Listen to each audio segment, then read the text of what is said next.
Mga kasirin, may kwento tayo ngayon na siguradong magpapaisip sa inyo. Isang gabi, isang lalaking may malaki ang pangarap, at isang babae na inosenteng inosente, pero may lihim na hindi inaasahan. Paano nga ba nangyari na ang babaeng may simpleng buhay na akala mo'y walang kaalam-alam sa mga tukso ng mundo, ay nahulog sa bitag ng isang lalaki na may kakaibang hatak? Hindi ba't may mga pagkakataong may mga tukso na hindi natin kayang iwasan? Ang kwento natin ngayon ay tungkol sa isang babae, si Rhea, na hindi pa talaga natututo ng mga makabagong estilo ng relasyon. At sa isang pagkakataon, nakilala niya si Marco, isang lalaking puno ng sekreto at walang takot sa pagmamahal. Kaya sabay-sabay nating pakinggan ang kwentong ito at malaman kung paano nauwi sa isang hindi inaasahang pangyayari na nagbago ng lahat sa buhay ni Rhea. Don't forget to like and subscribe para sa mga updates sa mga kwento natin. Magandang araw, DJ Serene. Gusto ko sanang magbahagi ng isang kwento na para bang isang pelikula na hanggang ngayon ay may mga tanong pa rin sa aking puso. Isang gabi na hindi ko makalimutan. Isang gabi na hindi ko inisip na magiging simula ng lahat ng magulo, masaya, at may kasamang sakit. Patawarin mo ako kung medyo magulo ang mga saloobin ko. Pero siguro dahil na rin sa mga nangyari, hindi ko na talaga alam kung anong nararamdaman ko. Nasa bar ako noon sa Quezon Avenue, kasama ang mga barkada. Alam mo na, tipikal na gabi ng mga katulad kong nagtatrabaho sa call center. Yung mga oras na ang stress ay hinahanap mo na lang sa alak at kwentuhan. Minsan, maghahanap ka ng mga bagay na hindi mo inaasahan. Kaya naman, hindi ko inaasahan na makikilala ko siya doon sa gabing iyon. Tinutukso pa nga ako ng mga barkada ko kasi hindi ko daw kayang makipag-usap sa babae. Pero sa pagkakataong iyon, may nakapukaw sa aking atensyon. Isang babae na nakaupo sa isang sulok ng bar. May mga kaibigan din siya, pero siya lang ang tumatak sa akin. Bakit? Kasi yung hitsura niya, parang isang anghel na may red lipstick na hindi ko kayang tanggihan. Medyo may pagka-conservative ako noon. Hindi ako mahilig sa mga babae na mga wild na tipo. Pero yung aura niya, may kakaibang hatak. Siguro, kung tatanungin mo ako kung bakit ko siya pinili, baka wala akong sagot. Pero sigurado ako, hindi ko kayang labanan yung kilig na nararamdaman ko. Kaya't tinanong ko siya, pwede ba akong makahingi ng isang inumin? Sabi ko na lang para hindi magmukhang desperate.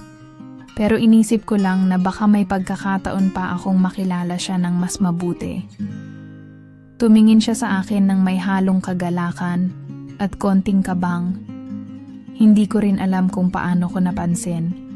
Pero parang may nararamdaman akong espesyal. Hindi siya nagdalawang isip. Sige, sabi niya sabay abot ng baso ng tekila sa akin. Ang mga mata niya, may misteryo. Para bang may mga lihim na ayaw niyang ipakita o baka ayaw ko lang ding malaman. Habang nagiinuman kami, nagsimula kaming magkausap. Puno ng tawanan at mga kwento na parang walang pakialam sa oras. May mga sandaling nararamdaman kong may mga tanong siya na hindi ko kayang sagutin. At may mga pagkakataon din na ramdam ko na siya rin ay nagtatago ng kanyang mga lihim. Hindi ko alam kung anong pumasok sa isip ko. Pero nang magbiro siya tungkol sa mga party na pinupuntahan niya at kung paano siya nasusunod sa bawat gabing may kasamang lakas ng alak, bigla kong naisip, pwede ba? Pwede bang makilala ko siya ng mas malalim pa? Hindi ko na mabilang kung ilang baso ng tequila ang nailagay sa mesa. Pero kahit ako naguguluhan na. Hanggang sa nagpasya kaming umalis ng bar at magtungo sa isang Sogo hotel. Hindi ko alam kung anong nangyari. Basta ang alam ko lang, hindi ko na kayang pigilan ang nararamdaman ko. Kung susuriin ko lang, parang isang laro lang. Pero habang papalapit kami sa hotel, naiisip ko na baka nga hindi lang ito isang simpleng pagkikita. Si Ria, ang babaeng hindi ko akalaing makikilala ko sa gabing iyon, ay parang may mga bagay na hindi pa ako handa malaman. Alam ko na may mga bagay sa kanya na hindi ko pa kayang tanggapin. Pero sa gabing iyon, ang tanging alam ko lang, may isang babae na handang makipagsapalaran. Ang mga susunod na kabanata ng buhay ko, hindi ko na alam kung saan papunta. Pagdating sa hotel, hindi ko alam kung sino ang unang humawak kanino. Pero bago pa man magsara ang pinto ng kwarto, naglapat na ang aming mga labi. Mainit. Sabik. Para kaming dalawang kaluluwang matagal nang hinahanap ang isa't isa. Ramdam ko ang bawat pintig ng kanyang puso sa dibdib ko, habang dahan-dahang bumaba ang mga kamay ko sa kanyang bewang. Hinila niya ako papalapit, mas madiin, mas marahas. Ang bawat dampi ng kanyang balat sa akin ay parang apoy na gumuguhit sa aking laman. Hindi ko na matandaan kung paano nahulog ang kanyang damit sa sahig, kung paano niya dahan-dahang kinalas ang sinturon ko. Ang natatandaan ko lang ay ang paraan ng kanyang paghinga, ang panginginig ng kanyang katawan habang gumagapang ang mga halik ko sa kanyang leeg. Ang gabi ay naging isang malalim na paglalakbay, hindi lang ng katawan kundi pati ng isipan, sa pagitan ng mga haplos, mga halik na hindi matapos-tapos, at mga bulong na puno ng pananabik. Alam kong hindi lang ito isang laro. Sa bawat paggalaw niya, sa bawat pag-ungol na sinasakal niya sa pagitan ng kanyang mga labi, naramdaman kong may mga bagay siyang gustong kalimutan. At sa gabing iyon, ako ang kanyang naging paraan para makalimot. Matapos ang lahat, pareho kaming nakahiga, hingal, at tahimik. Hindi ko alam kung ano ang iniisip niya. Nakatingin lang siya sa kisame, habang ako naman ay nakatingin sa kanya. Pinagmamasdan, ang isang babae na ilang oras pa lang ang nakakalipas ay isang estranghero. Alam kong may simula ito, pero hindi ko alam kung may katapusan.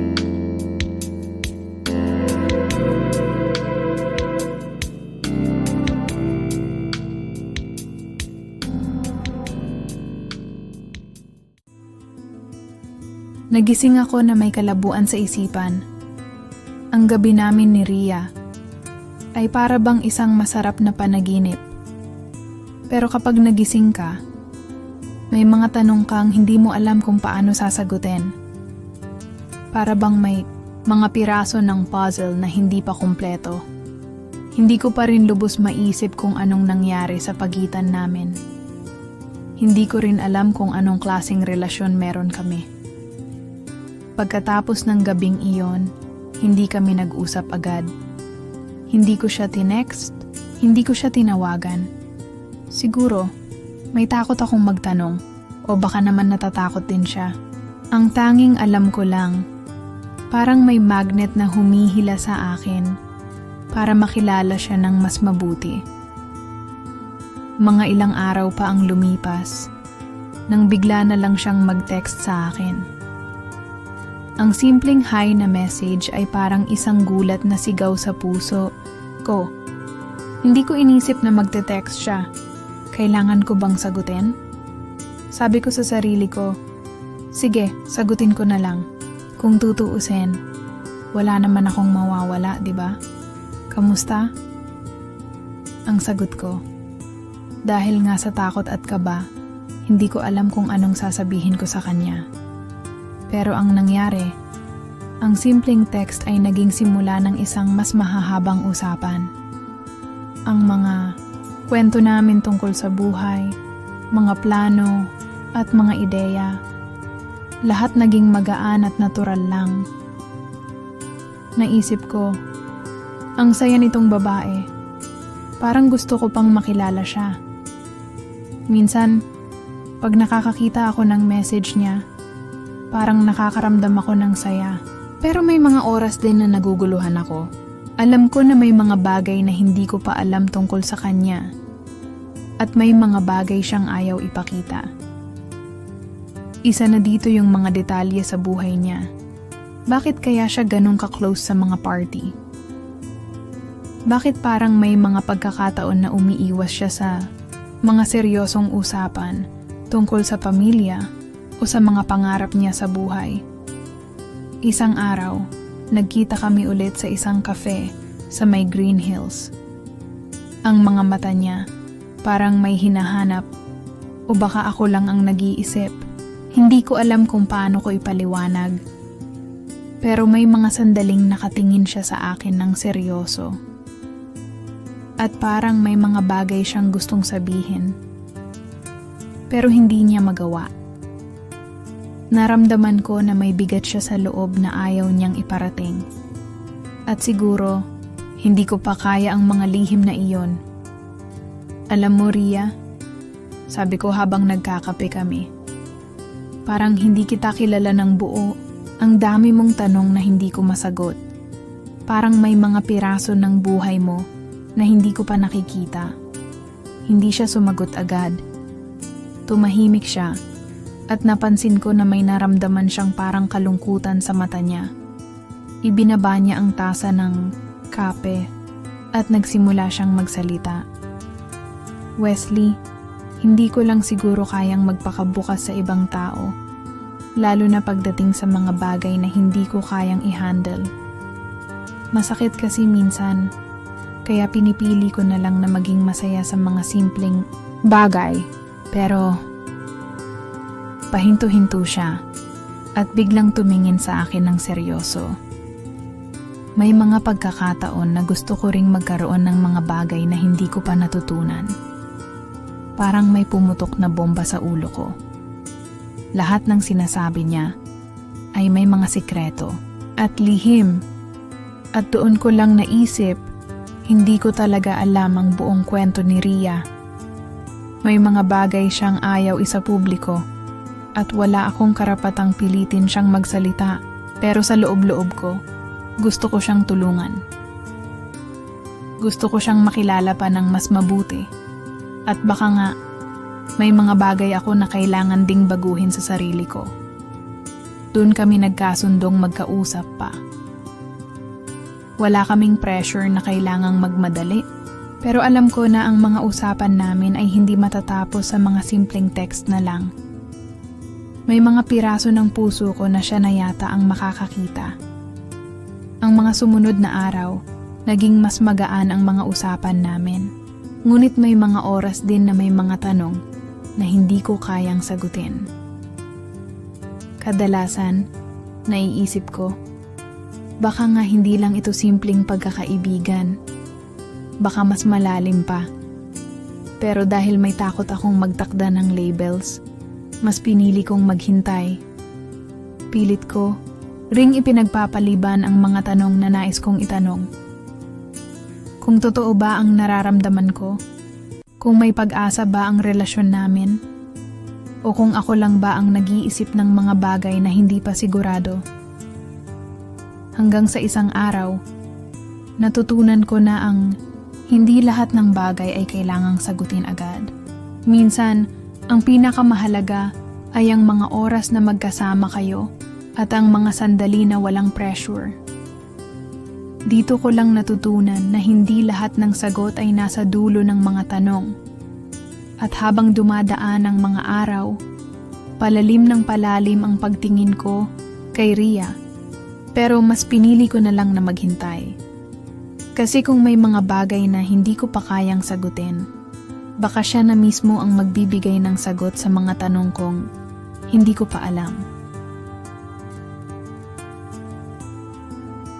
Habang tumatagal, lalong naging magaan ang lahat. Pati ako, hindi ko na namamalayan na unti-unti ko na palang nabubuksan ang sarili ko kay Rhea. Ang mga pag-uusap namin sa text at tuwing nagkikita kami ay tila natural na lang, hindi na kami nag-iwasan. Hindi ko na rin masyadong iniisip kung anong mangyayari, basta ang alam ko, kapag kasama ko siya, parang ang saya ko na. Isang hapon, nagkayayaan kami mag-coffee sa isang bagong cafe na malapit lang sa office. Mas madalas na kaming magkasama. Pero kahit ganun, may mga pagkakataon pa rin na nakakaramdam ako ng kaba. Gusto ko sanang magpakatotoo sa kanya. Pero may mga bagay akong hindi pa kayang iparating. Parang may mga pader akong itinayo sa sarili kung na nahihirapan akong gibain. Siguro, takot akong masaktan o kaya naman, takot akong baka hindi siya maging katulad ng inaasahan ko. Nasa cafe kami ngayon at habang nag-iinuman kami ng kape, nagsimula na namang magbukas ang mga kwento tungkol sa mga buhay namin. Hindi ko inisip na magiging ganito kami, pero parang ang gaan ng lahat at wala akong nakikitang hadlang sa mga pag-uusap namin. Hindi ko na napansin na medyo matagal na kami roon at ang mga oras ay mabilis lumipas. Wesley, may tanong ako, sabi ni Rhea habang naglalagay ng asukal sa kape niya. Tinanong mo na. Biro ko. Napangiti siya ng bahagya. Hindi, seryoso. Ano ba ang tingin mo sa akin? Bigla akong napatigil. Ang tanong niya, tila napakasimple. Pero sa totoo lang, para akong binigyan ng isang malaking responsibility. Ano ba ang tingin ko sa kanya? Hindi ko alam kung paano sasagutin. Hindi ko sigurado kung tama bang ipahayag ko ang nararamdaman ko sa mga ganitong simpleng paraan. Pero hindi ko na kayang itago. Rhea, kung tatanungin mo ako, gusto ko pa sanang makilala ka ng mas mabuti. Sagot ko na lang ng tapat. Tumahimik siya sandali. Naramdaman ko na parang may bumigat na usapan sa pagitan namin. Pero hindi ko alam kung anong ibig sabihin ng reaksyon niyang yun. Parang may mga tanong siya na hindi kayang sagutin o mga sagot na hindi niya kayang tanggapin. Hindi mo ba alam na may mga bagay akong kailangan mong intindihin bago mo ako makilala ng buo? Tanong niya. Ngumuso ako. Ano bang ibig mong sabihin? Nagpaitim ang mata niya at tila biglang naging seryoso ang usapan. Wesley, hindi ako ang babaeng iniisip mong madali lang makuha. May mga bagay ako na hindi ko kayang ipakita agad. May mga kahinaan akong ayaw ko munang ipakita sa'yo. Rhea, hindi ko naman binibilang yung mga pagkakamali mo. Kung may mga bagay kang gustong itago, okay lang. Gusto ko lang na makilala kita ng mas mabuti. Nang walang mga hadlang, sagot ko na may konting tapang. Bigla siyang huminga ng malalim at tumingin sa malayo, sa labas ng kafe. Parang may mga alalahanin siyang iniisip, mga bagay na hindi ko kayang ilarawan. Wesley, ang hirap kasi. May mga nakaraan ako na akala ko, hindi ko na kailangang harapin. Pero dumating ka, at parang may mga bagay na biglang bumalik. At hindi ko alam kung tama bang ipagpatuloy pa ito, she said, her voice soft and distant. Naramdaman ko ang pagigting ng mga saloobin sa kanyang mga salita. May mga bagay siyang iniiwasan, mga nakaraan na hindi ko kayang hawakan. Pero ayokong sumuko. Rhea, hindi ko naman hinihingi na ipakita mo lahat. Kung gusto mong maghintay, maghihintay ako. Hindi ko naman minamadali, di ba? Kung may mga bagay kang kailangan i-process, andyan lang ako. Dahil dito, tumahimik siya at ibinaling ang tingin sa akin. I was expecting her to say something, to argue or explain more. But instead, she just nodded. And for a moment, that silent nod felt like 1,000 unsaid words. Nagpatuloy kami sa aming usapan, pero hindi ko na masyadong napansin ang mga susunod na detalye. Parang nawala ang oras sa amin, at sa halip na magtanong pa o mag-usap tungkol sa mga nararamdaman namin, nagbabalik kami sa mga kwentong walang pakialam sa nakaraan. Doon ko lang naisip na marahil, hindi talaga kami ganun kabilis magbukas sa isa't isa. Pero natutunan ko na lang na hindi ko kailangang magmadali. Siguro, sa bawat kwento, sa bawat galak, sa bawat sakripisyo, may mga bagay na darating din, basta't maghintay ka lang. Ang gabing iyon, naglakad kami pa uwi, magkasama. Hindi namin kailangan ng maraming salita, kundi ng mga hakbang na magkasama kami. At sa bawat hakbang na iyon, natutunan naming magtiwala.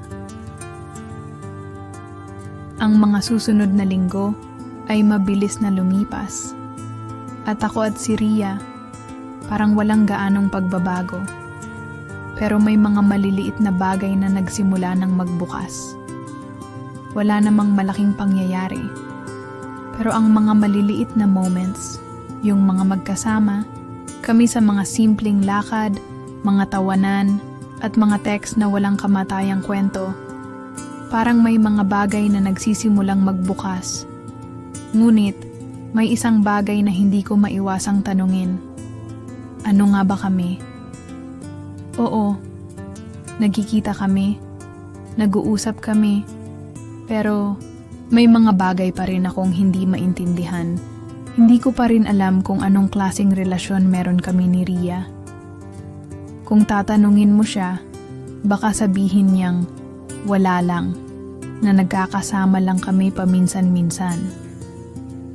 Pero ako, may mga nararamdaman na ako at hindi ko kayang itago. Isang araw, habang naglalakad kami sa isang park, nagtanong ako, Ria, paano nga ba tayo? Tanong ko nang hindi na iniwasan. Kasi parang may nangyayari sa atin, pero hindi ko alam kung anong label ang tamang ilagay. Bigla siyang tumigil at tumingin sa malayo. Siguro, iniisip niya kung paano sasagutin ang tanong ko. Alam ko na hindi ko siya madali mapipilit sa mga ganitong usapan, pero gusto ko na rin malaman kung may direksyon ba itong nararamdaman ko o baka ako lang ang nagsusunod sa isang ilusyon. Hindi ko rin alam, Wesley. Sagot niya, tahimik. Minsan kasi parang ayaw ko nang magmamadali. Gusto ko lang na mas makilala pa kita at mas matutunan kung paano ka makisalamuha sa mga bagay na hindi ko pa nakikita.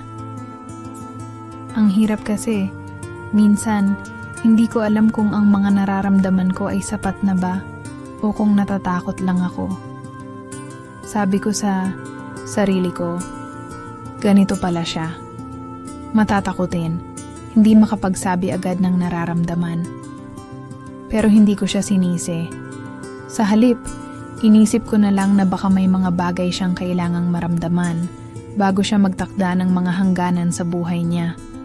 Hindi naman kailangang magmadali, sagot ko sa kanya. Sinadyang magtago ng konting sakit. Basta, nandyan ako. Kung gusto mong maghintay, maghihintay ako. Tumahimik siya saglit, parang nag-iisip. Tiningnan niya ako ng mahigpit at parang may nakatagong bigat sa mata niya. Minsan, Wesley, gusto ko rin na sana may mga bagay akong kayang ipakita. May mga bagay na hindi ko kayang ipaliwanag. Pero natatakot akong masaktan ka. Sagot niya. Ang tono ng boses niya mabigat pero malumanay. Dahil dito nagkaroon ako ng konting pag-aalinlangan. Kung may mga bagay na hindi ko kayang malaman o baka hindi ko pa kayang tanggapin, Paano pa kami magiging buo bilang isang tao? Pero, sa kabila ng lahat ng tanong na yon, hindi ko kayang iwan siya. May mga parte ng puso ko na nagsasabi, huwag mong bitawan. Huwag mong isuko. At doon ko lang naisip na hindi pala laging kailangan ng mga sagot. Minsan, kailangan lang ng panahon para magkasundo kayo sa kung anong meron. Ang mga tanong ko na hindi niya kayang sagutin, ang mga lihim niyang ayaw ipakita, at ang mga sandaling hindi kami sigurado, lahat ng iyon ay naging bahagi ng masalimuot na kwento namin. Isang araw, nagpasya kami na magtungo sa Tagaytay para maglakad-lakad at makapag-relax. Hindi kami nagmadali, wala kaming hinahabol na oras. Dumaan kami sa mga tanawin, nakinig sa mga kwento, at sinadyang hindi magtanong. Bawat hakbang, parang walang pakialam sa mundo. Ang mga saglit na panahoy na wala sa paligid, at ang mga kwento na sana'y magdadala sa amin sa mga susunod na hakbang ay nakalimutan pansamantala. Habang nakaupo kami sa isang kafe sa Tagaytay, natutunan ko na siguro, hindi kailangan ng mga malalalim na sagot. Kung may mga tanong na hindi pa kayang sagutin, mas maganda pa siguro kung walang pagmamadali. Hindi ko na kailangang pilitin si Rhea na magbukas ng mga bagay na hindi pa niya kaya. At masaya akong makita siya na masaya sa mga simpleng bagay, sa mga tawanan, at sa mga kwento. Dahil sa mga sandaling iyon, natutunan ko na minsan, ang pinakamagandang relasyon ay hindi laging may label o malinaw na mga sagot. Minsan, ang pinakamagandang relasyon ay yung handa kang maghintay, kahit na hindi mo alam kung anong mangyayari sa susunod. At sa Tagaytay, habang nakatingin sa mga bundok at sa kalangitan, nagpasya akong maghintay. Huwag nang madaliin ang mga bagay. Sa mga ganitong sandali, ang mga bagay na hindi mo pa kayang ipaliwanag ay natututo mong tanggapin.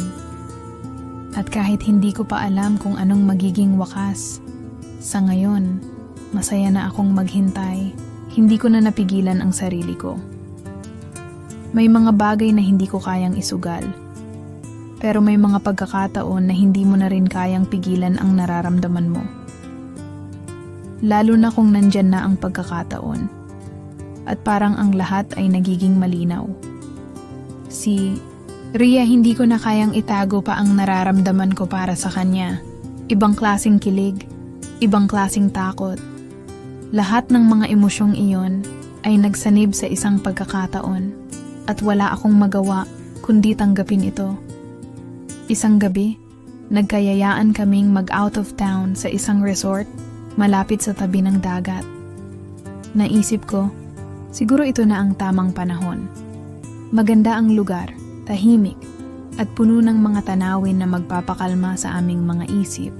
Wala nang ibang tao maliban sa mga staff ng resort, kaya't hindi kami kailangan mag-alala sa kung ano ang sasabihin ng iba.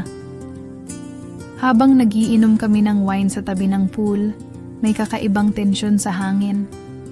Hindi ko alam kung ito ba ay dahil sa dilim ng gabi o dahil sa dami ng mga hindi pa namin nasasabi sa isa't isa. Sa ilalim ng liwanag ng mga ilaw ng resort, parang ang saya ng mga sandali. Pero may konting takot din akong nararamdaman. Hindi ko alam kung ano ang gagawin ko sa sitwasyon namin. Alam ko na may nararamdaman siya para sa akin. Pero hindi ko sigurado kung pareho kami ng gusto. Wesley, tawag ni Rhea sa akin habang nilalaro ang baso ng wine. Ano ba talaga tayo? Tinutok ko ang tingin ko sa kanya at hindi ko na alam kung anong sagot ang ibibigay ko. Kailangan ko bang magsalita? Kailangan ko bang tanggapin ang mga nararamdaman ko? Alam mo, Rhea, kung tatanungin mo ako, hindi ko kayang itago kung anong nararamdaman ko. Sagot ko sa kanya habang lumapit siya sa akin. Ang mga mata niya ay tila nagsasabing may mga lihim siyang gustong ipahayag. Anong ibig mong sabihin? Tanong niya. Ang kanyang boses mabigat, pero may halong kalokohan. Hindi ko na kayang itago pa. Tumayo ako at nagsimulang maglakad-lakad sa paligid ng pool. Minsan, Ria, hindi ko alam kung paano ko sisimulan, pero parang ang saya ko lang kapag kasama kita. Gusto ko sanang sabihin na ayoko nang maghintay. Gusto ko na mas makilala ka pa ng mas mabuti, na wala nang itinatago. Si Ria ay tahimik lang, at tinitigan lang ako. Parang naiintindihan niya na may mga bagay na hindi kayang ipaliwanag ng mga salita. Hindi ko rin alam kung anong mangyayari sa atin. Sabi niya, ang boses niya ngayon ay parang may kalaliman na. Pero minsan, gusto ko lang magtangkang sumubok. Hindi ko kayang maghintay ng matagal, pero natatakot ako. Ria, sabi ko at lumapit sa kanya. Hinawakan ko ang kamay niya. Wesley, sinabayan niya akong tinapik sa braso. Sigurado ka ba sa gusto mo? Ang mga tanong niya ay parang tinik sa puso ko. Ngunit sa pagkakataong iyon, wala na akong magawa kundi tanggapin ang lahat ng nararamdaman ko. Hindi ko na siya pinigilan. At nang makita ko ang mga mata niyang puno ng pagtataka at takot, hindi ko na siya iniwasan. Hindi ko kayang magtago ng mga nararamdaman. Ang mga kamay ko ay nagsimulang maglakbay sa mga likod niya at naramdaman ko ang init ng katawan niya na nagdudulot ng kakaibang kilig sa bawat paghawak. Mabilis ang tibok ng puso ko habang nararamdaman ko ang malapit na paghakbang sa isang hindi inaasahang direksyon. Isang saglit, nagtagpo ang mga labi namin at ang unang halik ay magaan. Parang hindi pa kami sigurado, pero puno ng pangako. Marahan ngunit puno ng init at sa bawat halik na iyon, naramdaman ko ang kabiguan at kaligayahan na nagsanib sa isang moment na hindi na kayang balik-balikan pa. Naramdaman ko ang mga kamay niya na umabot sa leeg ko at habang ako'y bumaba sa kanyang leeg, tinulungan ko siyang mapadapa ng marahan sa banig na makikita sa tabi ng pool. Ang bawat paghipo ko sa katawan niya ay puno ng pangarap at pagnanasa. Ngunit sa bawat galaw ko, nararamdaman ko ang isang tahimik na pahintulot mula sa kanya. Wala kaming sinabi, at tila kami ay sumasabay sa tugtugin ng mga puso naming magkaiba pero magkapareho sa mga sandaling iyon. Bumangon kami pagkatapos ng mga ilang minuto ng katahimikan.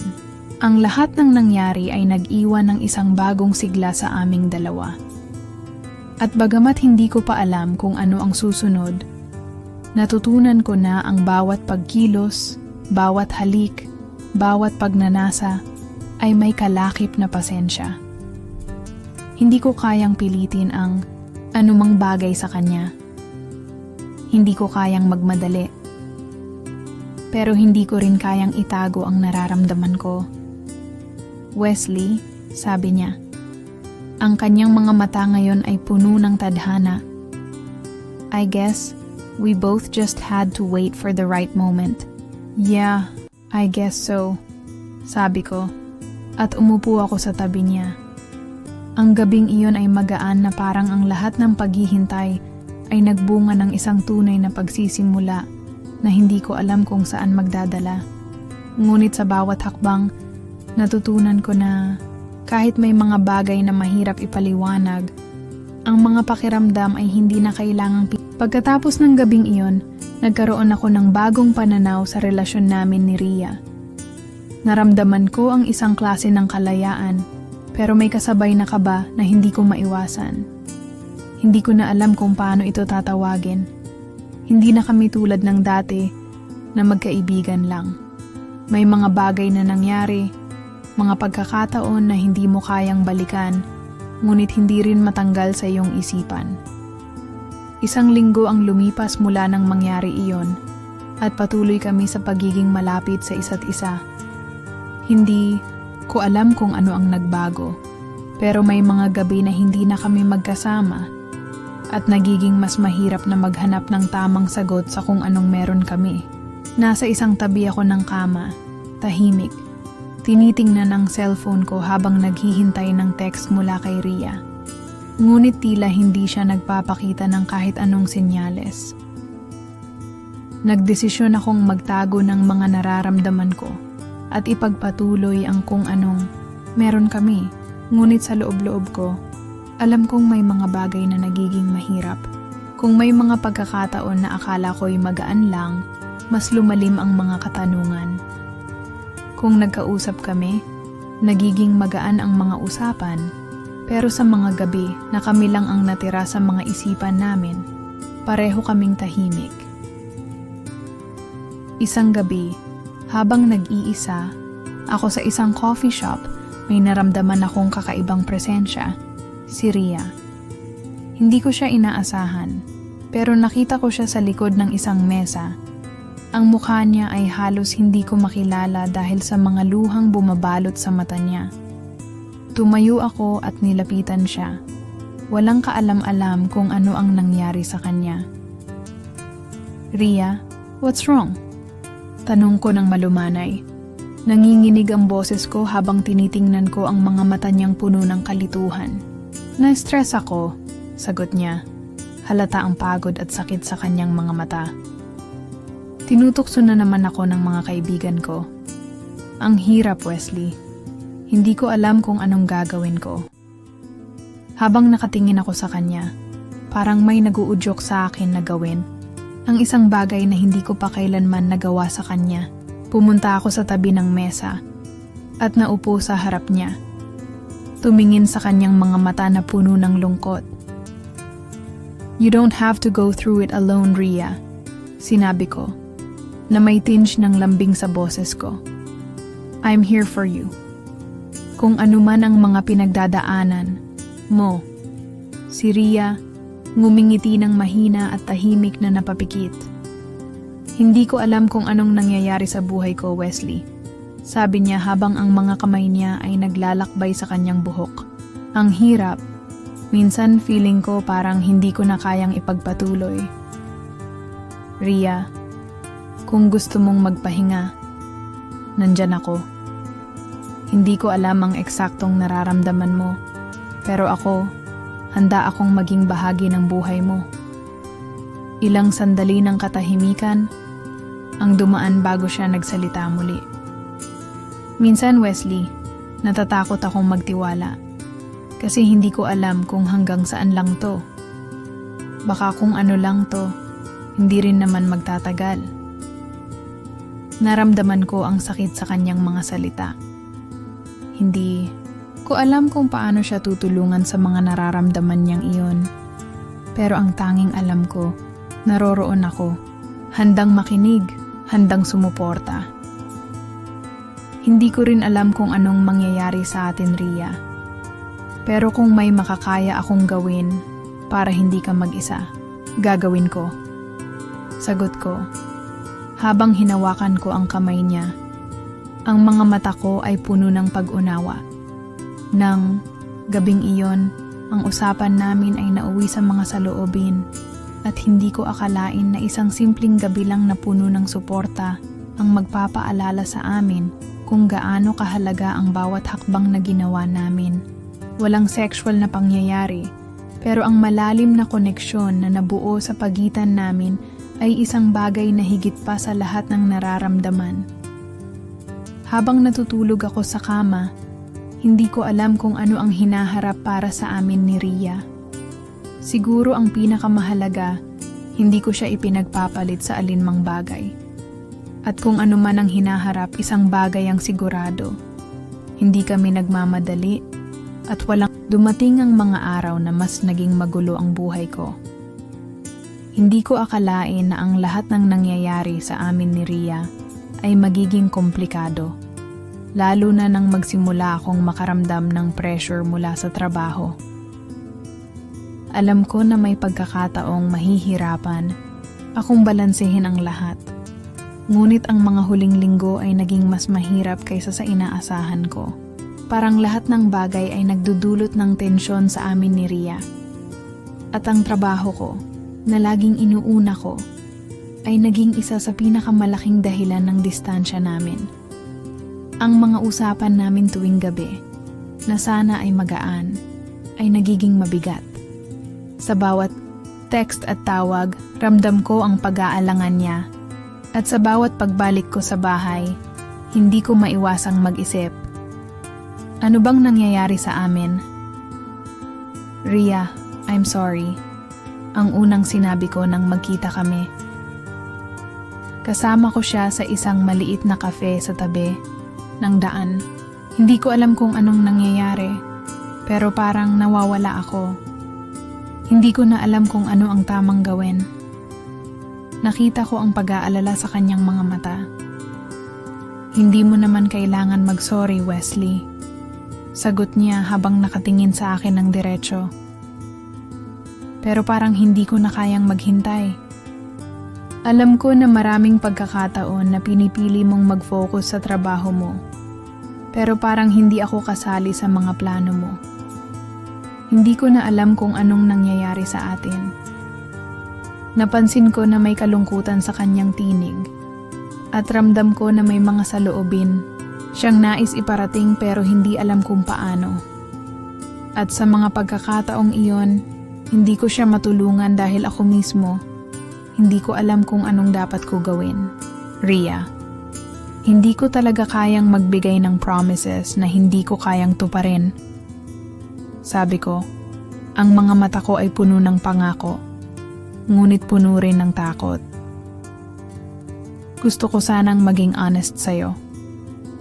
Ang lahat ng ginagawa ko ngayon ay para sa future ko. Hindi ko alam kung paano ko masusustento ang sarili ko kung wala akong tinatahak na path. Pero gusto ko pa rin kayong maging bahagi ng buhay ko, kahit ganito na ang nangyayari. Ang mga salitang iyon ay parang nagpapaalis ng kaba sa dibdib ko. Pero alam ko na may malaking price na kailangan bayaran. Ria, sa kabila ng lahat ng nararamdaman niyang sakit at pagkalito, ay tahimik lang na tumingin sa akin. Alam ko na may mga pangarap ka, Wesley, sabi niya. Pero parang ang hirap kapag ang isang tao ay napipilitan lang maghintay. Ayokong maging sagabal sa mga gusto mong marating. Nagtagpo ang aming mga mata at para bang hindi ko na kayang magtago pa. Alam ko na may mga pagkakataon na ang relasyon ay hindi laging magaan. At may mga pagkakataon na ang pagmamahal ay nagiging test ng tiwala at pasensya. Sa kabila ng lahat ng ito, hindi ko alam kung paano magpatawad sa sarili ko. Parang hindi ko kayang ipaliwanag kung bakit may mga pagkakataon na nagiging masyadong focus ako sa sarili ko at hindi kayang magbigay ng pansin kay Ria. Kung ayaw, muna Ria, naiintindihan ko, ang sabi ko. Ang boses ko ay may kabigatan. Pero hindi ko kayang mawalan ka. Hindi ko kayang mawala ang kung anong meron tayo. Kahit hindi ko alam kung paano namin paglalaban ito. Si Ria ay umupo ng maayos. At ang mga mata niya ay puno ng kalituhan. Wesley, hindi ko rin alam. Pero sa ngayon, gusto ko lang maramdaman na may halaga ako sa buhay mo. Hindi ako naghahanap ng isang ideal na relasyon. Gusto ko lang maramdaman na hindi ako nagiging pabigat sa mga pangarap mo. Tulad ng mga huling pag-uusap namin, nagkaroon ng katahimikan. Hindi ko alam kung ano ang tamang sasabihin. Pero sa mga sandaling iyon, ang pinakapayak na nararamdaman ko ay ang takot na mawalan siya. Takot na magising isang araw na hindi ko na kayang ayusin ang mga nasira kong bahagi ng buhay. Takot na mawalan ng pagkakataon na mapatunayan sa kanya kung gaano siya kahalaga. Kahit na mahirap, Ria, walang makakapigil sa pagmamahal ko sa'yo, ang mahina kong sinabi. I don't know how we're going to figure this out, but I'm willing to try. I'm willing to change para sa atin. Ang mga mata ni Ria ay naging mas malumanay at bagamat may mga luha sa gilid ng kanyang mata, isang ngiti ang lumitaw sa kanyang labi. Sana nga, Wesley. Sana nga. Iyon ang gabing nagsimula ang isang bagong yugto sa buhay namin. Hindi ko alam kung ano ang magiging resulta ng lahat at hindi ko rin alam kung hanggang saan kami aabot. Pero ang isang bagay na sigurado ako, mas naging bukas kami sa isa't isa. Ibinukas ko ang puso ko kay Ria at sana magsimula kami ng mas maayos na kabanata ng buhay namin. Kahit na mahirap at puno ng uncertainty. At sa mga sandaling iyon, alam ko na kahit magulo at hindi tiyak ang lahat, ang pinakamahalaga ay magkasama kami. Mga ilang linggo na ang lumipas matapos ang gabi ng pag-uusap namin ni Ria. Minsan, ang mga araw ay mabilis lumipas, ngunit ang mga gabi, mas mabigat. Alam kong nagkaroon kami ng magandang usapan at nakatulong iyon upang magbukas ng pinto para sa mas malalim na koneksyon. Pero hindi ko rin maiwasang magtanong sa sarili ko, tama ba ang ginagawa ko? Ang mga tanong na yon ay patuloy na gumugulo sa isip ko. Sa mga sumunod na araw, napansin ko ang ilang pagbabago sa sarili ko. Mas nagiging aware na ako sa mga maliliit na detalye ng buhay ko na dati ay hindi ko pinapansin. Mas binibigyan ko ng halaga ang oras na kasama ko si Ria at pilit kong iniwasan ang mga distractions sa trabaho na noon ay palaging nauuna sa lahat. Pero sa kabila ng lahat ng iyon, may mga pagkakataon pa rin na pakiramdam ko ay naguguluhan ako. Parang palaging may isang malaking hadlang na hindi ko kayang iwasan. At ito ay ang aking takot sa commitment at sa mga epekto ng mga desisyon ko sa hinaharap. Habang si Ria at ako ay mas nagiging magaan sa isa't isa, may mga pagkakataon na hindi ko pa rin maiwasan ang magtampo. Hindi ko alam kung ano ang kailangan ko o kung anong ibig sabihin ng lahat ng ito. Minsan iniisip ko na baka ako lang ang may problema. Baka hindi ko pa kayang magsakripisyo ng buo para sa isang relasyon. Baka ako lang ang hindi handa sa lahat ng ito. Isang araw, pagkatapos ng isang mahirap na araw sa trabaho, nagpasya akong magpunta sa isang lugar na tahimik. Pumunta ako sa isang park, mag-isa. Habang naglalakad, napansin ko ang mga taong masaya, mga pamilya, magkasintahan, mga barkadahan, lahat sila ay tila masaya sa kanilang mga buhay. Ngunit sa bawat isa sa kanila, may nararamdaman akong isang bagay na kulang. Ang mga tanawin sa paligid ay parang angkop na larawan ng kalituhan ko sa buhay. Habang nauupo ako sa isang bench at tinitingnan ang mga paligid, ang mga tanong ko ay nagpatuloy. Paano ko ba malalampasan ito? Paano ko ba matutunan na magtiwala, magpatawad, at mahalin ng buo?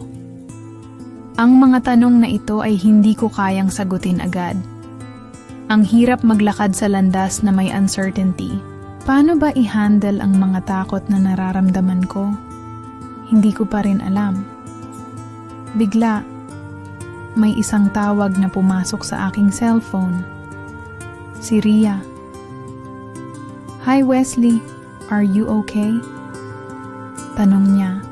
Ang boses niyang malambing at nag-aalala.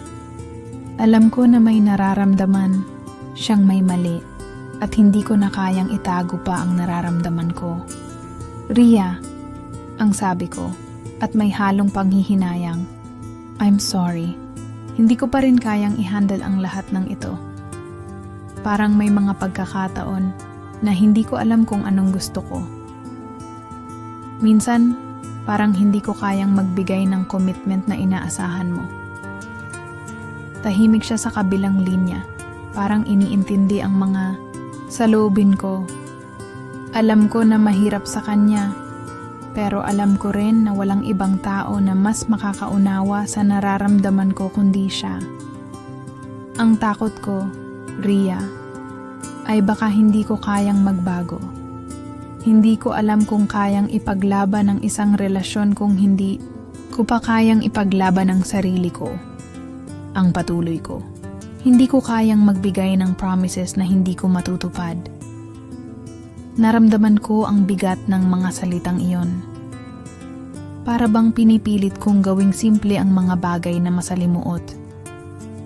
Pero sa mga sandaling iyon, gusto ko lang masabi sa kanya ang lahat ng nararamdaman ko.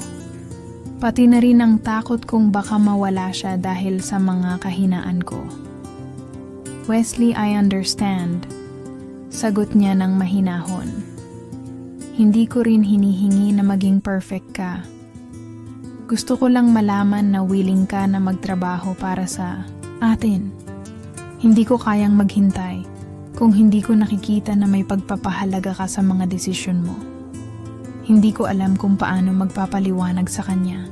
Parang naglalaban ang mga bahagi ng sarili ko. Ang bahagi na gustong magtagumpay at ang bahagi na natatakot na magtagumpay sa isang bagay na hindi ko kayang kontrolin.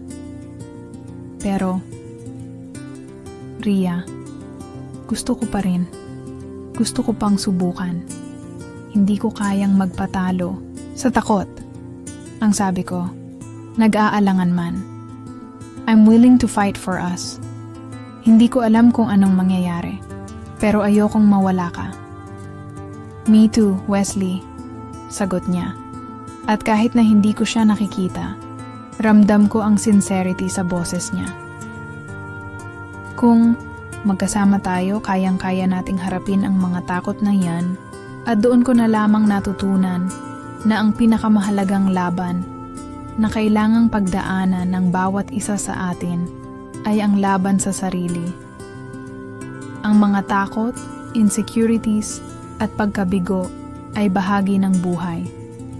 Pero ang tunay na lakas ay makikita sa pagnanais na magbago at magpatuloy, hindi para sa iba, kundi para sa sarili. Sa huli, hindi ko alam kung ano ang magiging kahihinatnan namin ni Rhea. Pero alam ko na ang bawat hakbang na gagawin ko ay may saysay.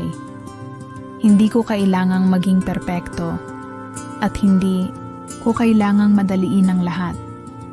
Ang mahalaga, natututo akong tanggapin ang sarili ko at ang mga kahinaan ko. Ang laban ko ay hindi sa kanya.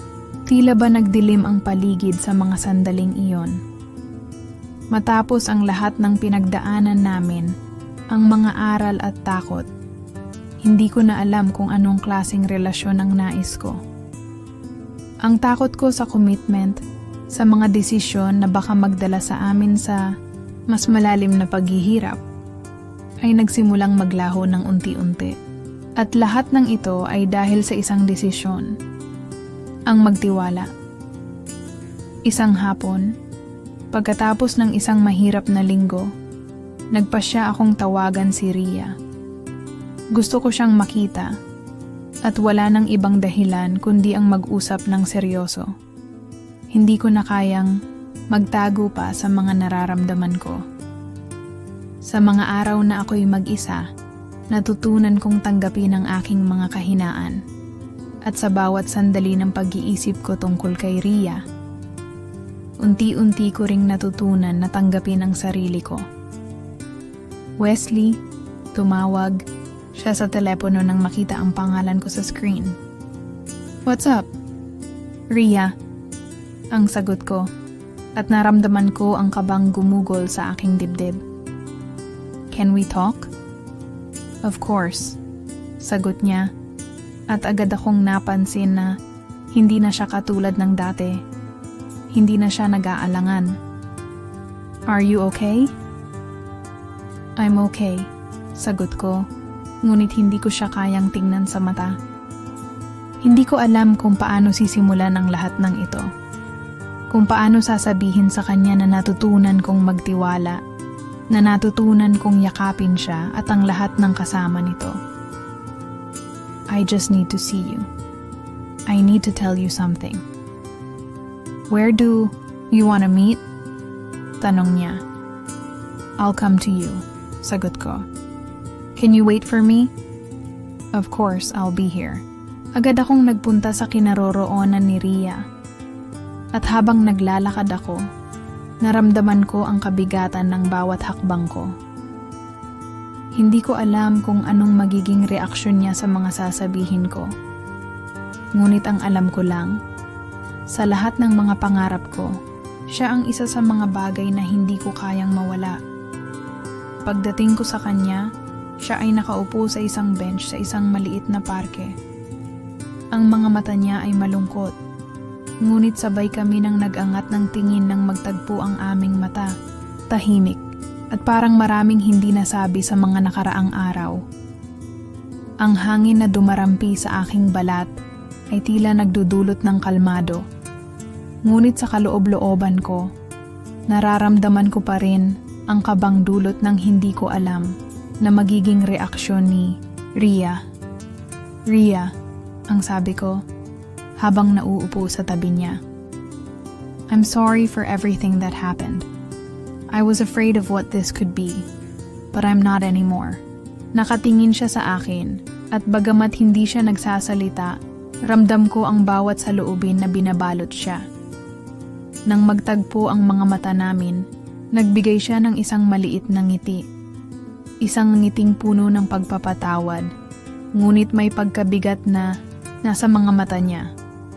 Wesley, ang sabi niya, at nilapit ang kanyang kamay sa aking kamay. I'm scared too, but I'm willing to take this chance with you. Hindi ko na kayang maghintay pa. Hindi ko na kayang pigilin ang sarili ko. Habang hinawakan ko ang kamay niya, parang may isang puwersa na nag-udyok sa akin na yakapin siya. Iniiwasan ko ang lahat ng takot ko. Ang lahat ng mga pangarap at plano na nawawala sa akin tuwing iniisip ko ang relasyon namin. Sa mga kamay niya, naramdam ko ang init at pangako. Nagdesisyon akong yakapin ang lahat ng hindi ko kayang tanggapin noon. Dahan-dahan, nagtagpo ang aming mga labi, at ang init ng bawat halik ay tila nagpatibay sa mga pangako na hindi pa namin nasasabi sa isa't isa.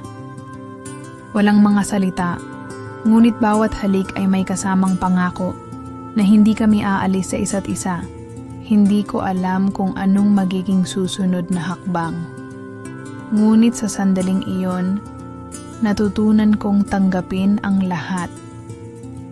Ang takot, ang mga pagdududa, at ang hirap na kaakibat ng pag-ibig. At sa kanyang mga mata, nakita ko ang hinahanap ko. Isang pangako ng pagbabago, ng paglago, at ng pagtanggap. Tanggap ko na hindi perpekto ang buhay at ang mga relasyon. Ngunit sa bawat hakbang ng buhay, mas pinipili kong magtiwala, magbigay, at magsimula ng bago. Sabay kaming naglakad palabas ng parke, magkahawak kamay, at sa bawat hakbang, ang puso ko ay mas tumitibok ng buo. Hindi ko na kailangang maging perpekto. Ang mahalaga, natutunan kong tanggapin ang aking kahinaan. At ngayon, handa akong maglakbay kasama siya, anuman ang mangyari. Hindi ko alam kung ano ang mangyayari sa amin sa mga darating na araw. Pero isang bagay ang sigurado. Natutunan ko na ang pagmamahal, tulad ng buhay, ay isang patuloy na paglalakbay at mas magaan kapag magkasama. Sa bawat takot at pagdududa, natutunan ko na ang pagmamahal ay hindi tungkol sa pagiging perpekto. Ito ay tungkol sa pagtanggap sa sarili at sa isa't isa, at sa kakayahang magtiwala at magsimula muli. Hindi ko alam kung anong mangyayari sa amin ni Rhea sa hinaharap, pero natutunan kong mas magaan ang buhay at pag-ibig kapag magkasama kayong tinatahak ito. Ang tunay na lakas ay nasa pagtanggap at pag-unawa, at sa ngayon, handa na akong magsimula ng bagong chapter kasama siya.